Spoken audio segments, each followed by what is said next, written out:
In 1987, Jim Mora coached the New Orleans Saints to the first winning season in the team's history. Page in motion, Marino back to pass. He's hit by Swelling, fumbles the ball, and picked it by mistake. Will score. New Orleans qualified for 4 postseason appearances under the hard-working and straight-talking head coach. Mora had made it possible for the Saints to distance themselves from their sad sack past. A hell of a job. Feel good about it. I'm proud of you. Be happy. Enjoy it. You're the champs of the NFC. Way to go. He again righted a reeling franchise after taking over as Colts head coach in 1998. A year later, Indianapolis won a division title. Remember what Coach said all the way, ugly, pretty, whatever it takes. That's right. Everybody unselfish, whatever it takes to win on 3. 1, 2, 3, win. The Colts returned to the playoffs in 1999. Manning drops back by action. He's got Marvin wide open. He's got it. Touchdown! Throughout his career, this former Marine kept a tight rein on his players, but he wasn't always able to control his own emotions. We just got our ass totally kicked. We couldn't do diddly poo offensively. We couldn't make a first down. We couldn't run the ball. We didn't try to run the ball. We couldn't complete a pass. We sucked. That's pitiful. I mean, it's absolutely pitiful to perform like that. Pitiful. When you would see replays of some of your press conferences, would you see any humor in that, or would you feel embarrassed? Most of the time with those, I was a little embarrassed and wish I could have taken some of those things back and done it differently. It was a horse performance in the second half. Horse. Playoffs? Don't talk about it. Playoffs? You kidding me? Playoffs? I just hope we can win a game. Another game. Sometimes I was too quick to react, whether it was with the player, with the media. You don't know what we're trying to do.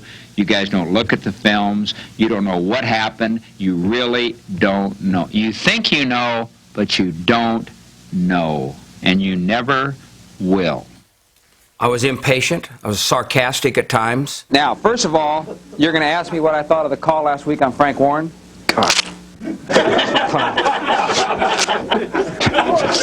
The NFL is so competitive, tremendous amount of pressure, and you work so hard at being successful that when you win, when you walk off that field as a winner on Sunday afternoon, it's like, whew, we got one. You know what I mean? It's a relief because it's so hard to win. And when you lose, it just kills you. It just gets you.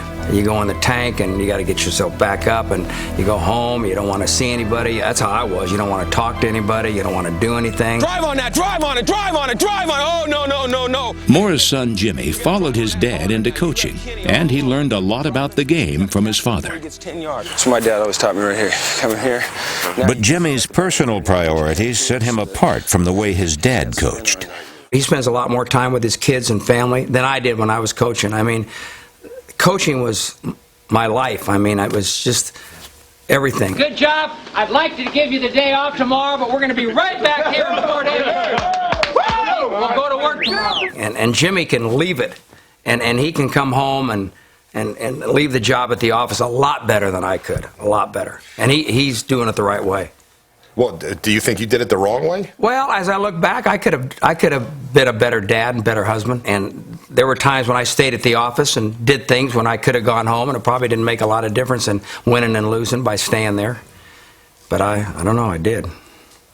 You were the most successful coach in the history of the New Orleans Saints. Why did you resign? We were in our 4th year where we weren't in the playoffs, weren't winning. And it just got to me. And I don't know if you call it burnout or what, but I couldn't do it. I mean, I didn't want to go out on that field one more time. I didn't want to coach one more day. When you went to the Colts, did you change anything about the way you coached? I was more comfortable in becoming closer to the players on a personal basis. I was more outgoing to the players. I mean, I showed my emotions more. I wasn't afraid to let go and let loose amongst the players.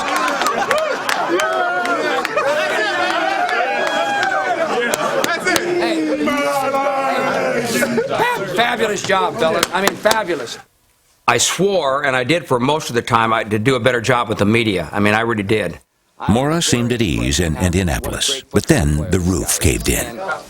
And Get that on TV.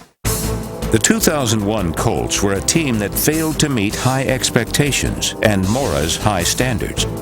The breaking point was a loss to the 49ers. The San Francisco defense, coached by his son, forced 5 turnovers. And after the game, Jim Mora lashed out in frustration. You can't turn the ball over 5 times like that. Holy crap. I don't know who the hell we think we are when we do something like that. Unbelievable. 5 turnovers. One of them, we've thrown 4 interceptions for touchdowns this year. The usually reserved Peyton Manning eventually responded to Mora's outburst. TV kept playing this thing, you know. It was on ESPN forever. It was horrible. Horrible. 5 interceptions, 5 turnovers. Horrible. And he kept watching it and watching it. It kept growing on him and growing on him. That's inexcusable. Inexcusable. Finally, he just blew up, you know. I can't handle this anymore, and he blew up. The coach wants to correct me and yell at me. I have absolutely no problem with that. I can take it out of thick skin. That's not fun as a leader now, to be called out in front of the whole country, you know, where that press conference is going to be replayed over and over and over again from the whole country. That bothers me. It really does. I tell you, the ironic thing about this whole thing is that I'm playing for his job. I want him to be the head coach here.